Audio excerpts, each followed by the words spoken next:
ಈಗ ಒಂದು ಕಡೆಗೆ ಚಾರ್ಜ್ ಶೀಟ್ ಸಲ್ಲಿಕೆ ಆಗಿದೆ. ಎಲ್ಲ ಆರೋಪಿಗಳು ಈಗ ತಯಾರಿಯನ್ನ ಮಾಡಿಕೊಳ್ತಾ ಇರೋದು ಜಾಮೀನನ್ನ ಪಡ್ಕೊಳ್ಳುವಂತ ವಿಚಾರಕ್ಕೆ. ಚಿತ್ರದುರ್ಗ ರೇಣುಕಾಸ್ವಾಮಿ ಕೊಲೆ ಪ್ರಕರಣ ಏನಿದೆ, ಚಾರ್ಜ್ ಶೀಟ್ ಸಲ್ಲಿಕೆ ಆಗ್ತಾ ಇದ್ದಂತೆ ಜಾಮೀನಿಗೆ ಅರ್ಜಿಯನ್ನ ಹಾಕೋಕೆ ಸಿದ್ಧತೆಯನ್ನ ಮಾಡಿಕೊಳ್ತಾ ಇದ್ದಾರೆ.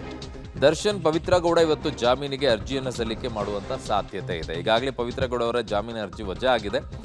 ದರ್ಶನ್ ಸೆಷನ್ಸ್ ಕೋರ್ಟ್ನಲ್ಲಿ ಅರ್ಜಿಯನ್ನ ಸಲ್ಲಿಕೆ ಮಾಡುವಂಥದ್ದು. ಪವಿತ್ರ ಅವರು ಹೈಕೋರ್ಟ್ನಲ್ಲಿ ಅರ್ಜಿಯನ್ನು ಸಲ್ಲಿಕೆ ಮಾಡೋದು. ಕಾರಣ ಸೆಷನ್ಸ್ ಕೋರ್ಟ್ನಲ್ಲಿ ಅವರ ಜಾಮೀನು ಅರ್ಜಿ ವಜಾ ಆಗಿತ್ತು.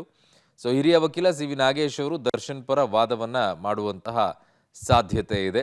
ಹಿರಿಯ ವಕೀಲರಾಗಿರುವಂಥ ಸಿ ವಿ ನಾಗೇಶ್ ಅವರು ಜಾಮೀನು ಅರ್ಜಿ ಸಲ್ಲಿಕೆಗೆ ಈಗ ತಯಾರಿಯನ್ನು ಕೂಡ ನಡೀತಾ ಇದೆ. ದರ್ಶನ್ ಹಾಗೂ ಪವಿತ್ರ ಗೌಡರಿಂದ ಜಾಮೀನು ಅರ್ಜಿ ಸಲ್ಲಿಕೆಗೆ ತಯಾರಿ ನಡೀತಾ ಇದೆ. ಸೆಷನ್ಸ್ ಕೋರ್ಟ್ನಲ್ಲಿ ಈಗ ಜಾಮೀನು ಅರ್ಜಿಯನ್ನು ದರ್ಶನ್ ಪರ ವಕೀಲರು ಸಲ್ಲಿಸಲಿದ್ದಾರೆ. ಹಿರಿಯ ವಕೀಲರಾದಂಥ ಸಿ ವಿ ನಾಗೇಶ್ ಅವರು ದರ್ಶನ್ ಪರ ವಾದವನ್ನು ಕೂಡ ಮಂಡನೆ ಮಾಡೋ ಸಾಧ್ಯತೆ ಇದೆ. ಈ ಸಂಬಂಧ ಪತ್ನಿ ಮತ್ತು ಸಹೋದರನ ಬಳಿ ದರ್ಶನ್ ಅವರು ಮಾತನಾಡಿದ್ದಾರೆ ಅನ್ನುವಂಥ ಮಾಹಿತಿ ಕೂಡ ಲಭ್ಯವಾಗಿದೆ.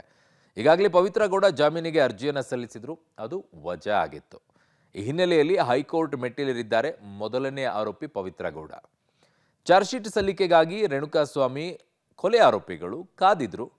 ಹಾಗಾಗಿ ಚಾರ್ಜ್ ಶೀಟ್ ಸಲ್ಲಿಕೆ ಆಗಿದೆ. ಈಗ ಒಬ್ಬೊಬ್ಬರೇ ಜಾಮೀನು ಅರ್ಜಿ ಸಲ್ಲಿಕೆಗೆ ಸಿದ್ಧತೆಯನ್ನ ಮಾಡಿಕೊಳ್ತಾ ಇದ್ದಾರೆ.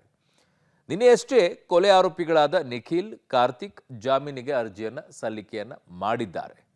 ಸೆಷನ್ಸ್ ಕೋರ್ಟ್ನಲ್ಲಿ ಜಾಮೀನಿಗೆ ಅರ್ಜಿಯನ್ನ ಆರೋಪಿಗಳು ಸಲ್ಲಿಸಿದ್ದಾರೆ. ಇವತ್ತು ಇಬ್ಬರು ಆರೋಪಿಗಳ ಅರ್ಜಿ ವಿಚಾರಣೆಯನ್ನ ಕೋರ್ಟ್ ನಡೆಸಲಿದೆ. ಏನಾಗುತ್ತೆ ಅನ್ನುವಂಥ ಕುತೂಹಲ ಈಗ ಎಲ್ಲರಲ್ಲೂ ಕೂಡ ಇದೆ. ಇವತ್ತು ದರ್ಶನ್ ಪರ ವಕೀಲರು ಅರ್ಜಿಯನ್ನ ಸಲ್ಲಿಕೆ ಮಾಡೋ ಸಾಧ್ಯತೆ ಇದೆ ಜಾಮೀನು ಅರ್ಜಿಗೆ.